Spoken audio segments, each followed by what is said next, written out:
I hope you're getting excited about the possibilities of this Forward in Faith campaign. For a year, since last year's assembly, we've been working with Jeff Chelberg, the owner of Kairos, the campaign consulting company we chose to help us navigate this journey of bringing our hopes and dreams for renewed synodical and congregational vitality for a new day and age into a reality. This is a campaign to help us understand that this synod is really about supporting congregations and leaders. We've heard you say you want to be equipped for ministry in these challenging times. You see that we need to find additional money to expand our ministries in these challenging areas.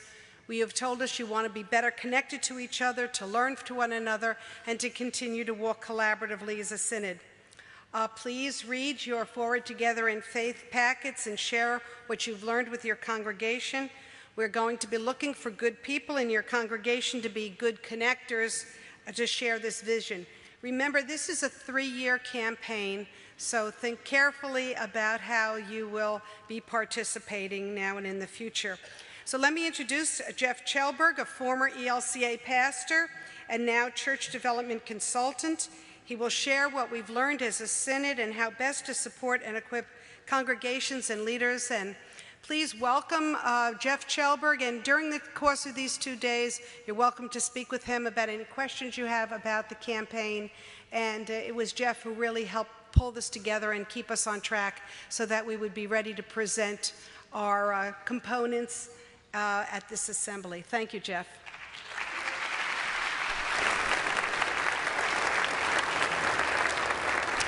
Thank you, Bishop Claire. I'm from Minnesota. I don't know what a mensch is. It's a good guy.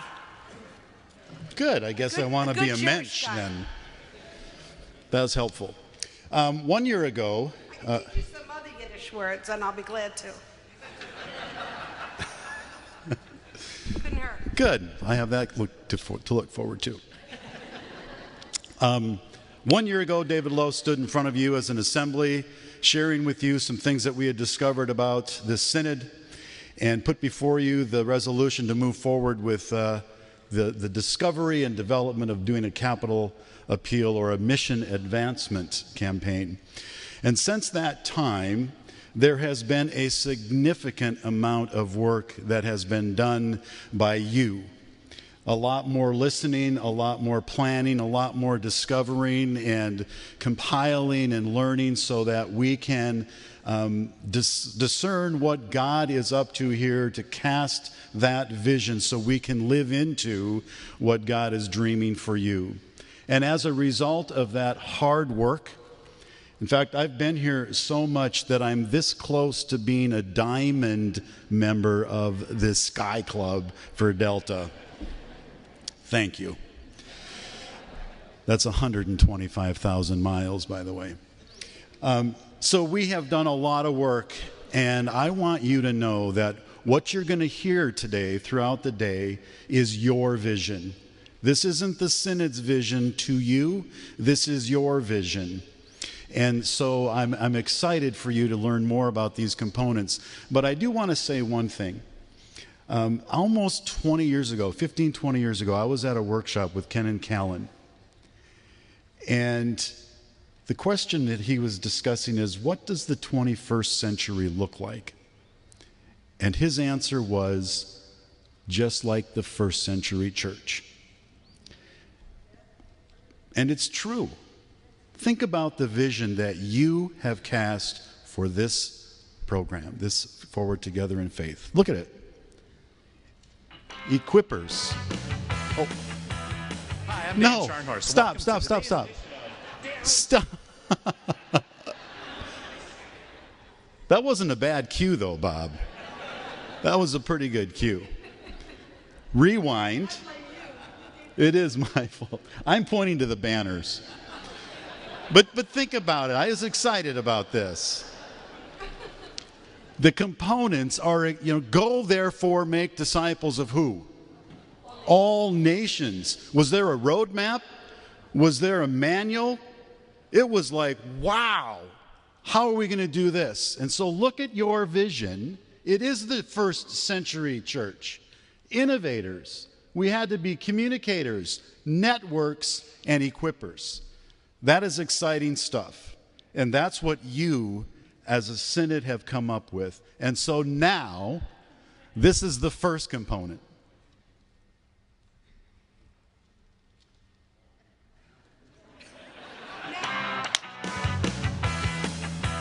Hi, I'm Dan Scharnhorst. Welcome to today's edition of Dan on the Street. We're here in Philadelphia today asking people in the neighborhood what issues they see in their communities and how the church is working to resolve those issues. I think the church is helping the community, and that's what the church is supposed to do. Not only that, I think that the church is like a hospital. And like some people that go to church, they go to get well because they have issues. And I think that the church is a place where not only do you seek spiritual guidance, but you seek as far as mental guidance also. The biggest issues would be the social issues. And I guess the churches are involved, but in a very small area. The biggest issues are crime, drugs, homelessness, and just overall poverty. And it's funny you ask because we just had a meeting of about 9 churches in our community that have committed to doing something to meet the needs. Each individual church does things, but we're small churches, so we can't do too much individually, so we've decided to band together. Yeah, the most, I guess, is really like the crime rate in Philadelphia, especially I live in North Philadelphia, so it's really bad down there. I'm actually involved in church. I'm in the youth group, so we kind of go out all the time and try to help out, the other youth and try to redirect them towards a positive path. I don't really see the church working too much on issues. I mean, I feel that there may be some issues, but not much that the church could really fix. We've partnered with an organization, the Philadelphia Project, which works with local homeowners who are in need, bringing youth volunteers to come in and work with them. And it's an interesting perspective with respect to kids who have never seen poverty before. The church as a whole needs to continue to develop relationships with those types of organizations and outreach into the community and find ways of helping those who are most in need. Okay, I don't have a specific community at this point because I'm homeless. And I'm in a program right now, but I went to Rock Ministries in Philadelphia on Kensington Ave in Cambria, which they gave me some guidance to a Christian program. And in that community, it's drugs and alcohol is the biggest issue, and homelessness. I live in Germantown. I'm going to say, I'll tell you what, up there, they get the word out in the street. I think more people should get involved to get the word outside because people walk by churches every day, but a lot of them don't go in. But churches are, great. They do help out in lots of communities, I believe. You see that I work see happening. it, right, I do. Certainly way too many gun murders. You just see them on the news every night. Poverty, education, school system is a real disgrace. Financially, I think there's a lot of good people working in it, but financially it's in some trouble. But yeah, I have no idea what the Lutheran Church is doing. I hope they're doing some good stuff. Well, as you can hear from the interviews we did today, the church is certainly alive and active and working on the various issues that are facing communities throughout the Southeast Pennsylvania Synod. Obviously, there's a lot of work to do. There's a lot of impact that we can still have, a lot of lives that we can affect as we walk forward together in faith.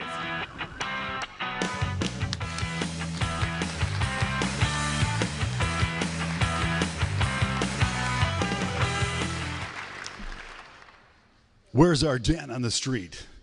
Thank you very much for doing that. The Executive Director of Bear Creek Camp, in case you don't know who Dan is. Thanks. He's on the street. He's on his. The difference between the first century church and the 21st century church is the fact that it's the 21st century. It is not the first century. So we have to be very, very creative and imaginative. And as you heard in Dan on the Street, a lot of good is being done, but there is an incredible amount of challenge and opportunity still left to be attended to. And so that's why equipping is so essential. And I loved Bishop Clare's sermon today about the keys. And I have my key. Do you have your key? Get your key. We have more. They're back on the tables. This isn't new that we want to equip. What is new is how we equip for the sake of the church in the 21st century. And so as a part of this vision, we've tried to find new and creative ways that we can learn how to better equip, nurture, care for our churches and our leaders. And one of those ways, you've heard about it in the video and you'll hear about it a lot more, is we did a pilot program where we invited 30 churches, 27 did it, to take this assessment tool to help us learn more about what's going on in these congregations, to help us hone in on what would be best to give them the kinds of things they need to be better equipped, to be better nurtured, so they can do greater ministry. And it's been an overwhelming success, incredible energy, and we're excited as this appeal unfolds that all of your churches will be invited to do this, so you as Synod will know as much as you can about your context to bring about the best kinds of resources to equip. And we have somebody to share that's a part of that first pilot program. Terry, would you come forward, please?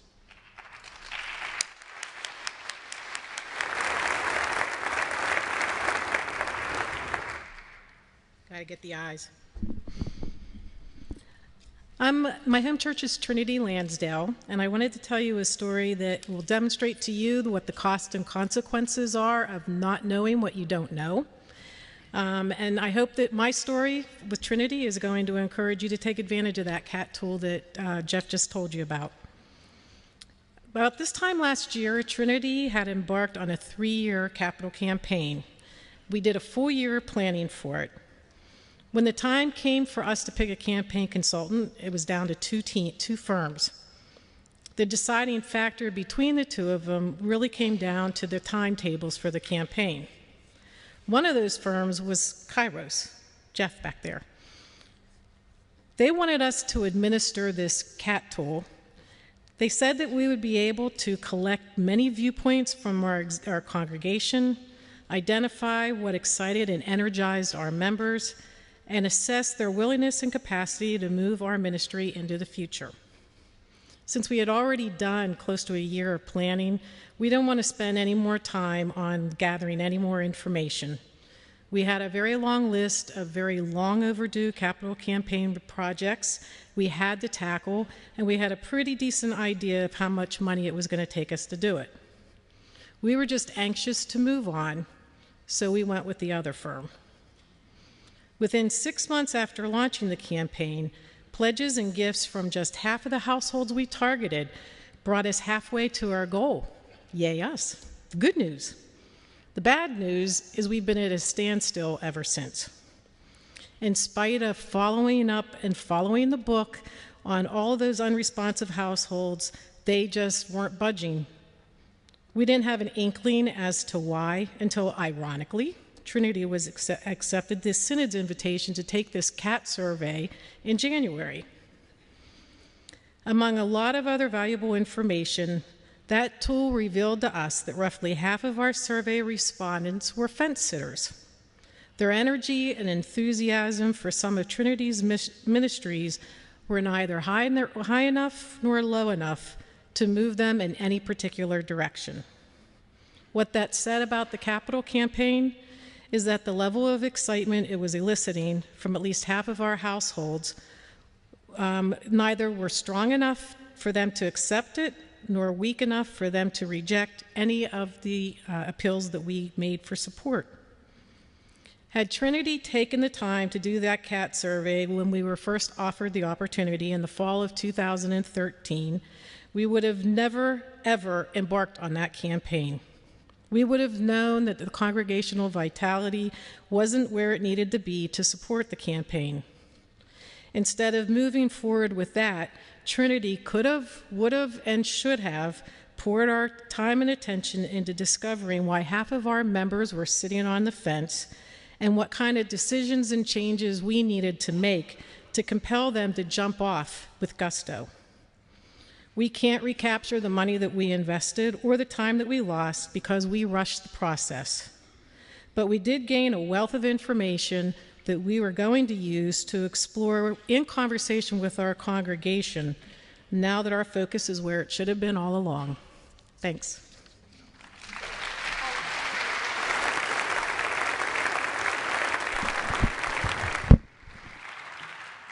I didn't make her say that. And it's really meant to not say higher kairos, which of course you can, but this is so valuable. This assessment process really can be transformative. And so we're very excited about this as something totally new, never been done before, and it's really going to make a difference.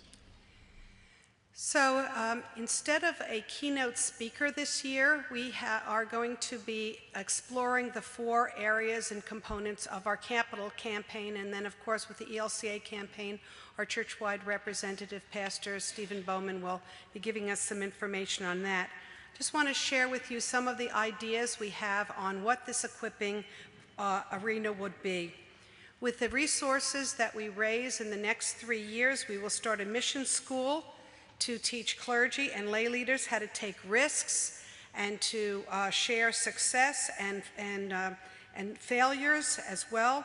Some of the learnings will be taught by people, national leaders, being brought into our synod, and some of it will be grants to help people go and have the transportation or the registration to go to a distance retreat. It will involve distant learning tools and some social media. It will involve recognizing more local teachers to share their expertise and peers. You'll be seeing some of these people in the next couple of days. We will develop best practices for church renewal and innovation. Second, we will make grants available for continuing education for lay and clergy leaders to either attend seminars away or bring renowned leaders to teach here in Southeast Penn.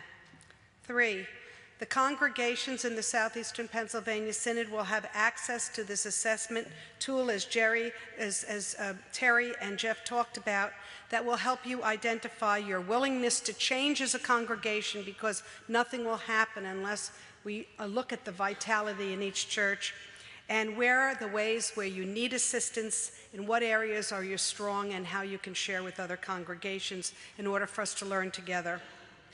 And then, very important, we will be raising money to provide scholarship to seminary students. That's the lay and the rostered seminary students, in order to reduce the amount of debt they carry into their first calls. This is a very serious issue with the cost of the first call, and with some of our churches cutting back. We need to help our seminarians to be able to say yes to serve as a rostered leader in this church. And we in the Southeastern Pennsylvania Synod, like many of us of a different day and age, got money and scholarships from the former LCA or former ALC or AELC, or from our congregations. We need to do that as a synod. So I'm just going to ask Jeff to describe, you've heard that every single component will have a prize drawing. So this is the prize drawing. If your church decides to put your name into the equipping bucket or whatever it is what is it, Cheryl? It's a bag. This is the prize that you will receive. Okay, so I want to make sure you hear this correctly. Every congregation has a little triangle in the theme of our logo that you have to take as a congregation. And you as a congregation need to work together to decide where you want to put your entry. You only get one entry in one of the 4 buckets. So our goal is to inform you of what those things are, and then we're even going to have a workshop later so you can come and learn more about those giveaways. So for equipping, since David Lose came to work on my staff as a Kairos consultant, and Bishop Clare stole him from me to become the president of the seminary, David owed me. And so does Claire. Thank you, Claire, for all the dinners and glasses of wine that we've shared over the last year. Okay, iced tea. The equipping giveaway is Dr. David Lose will come to your congregation and he will preach, and he will also lead you in some kind of an adult education experience for the whole day, and you can work with David to discern what would be best for your congregation to help equip your leaders. So that is the first of the giveaways for this.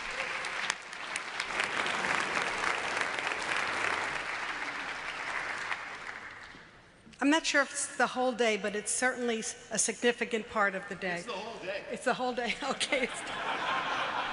It's the whole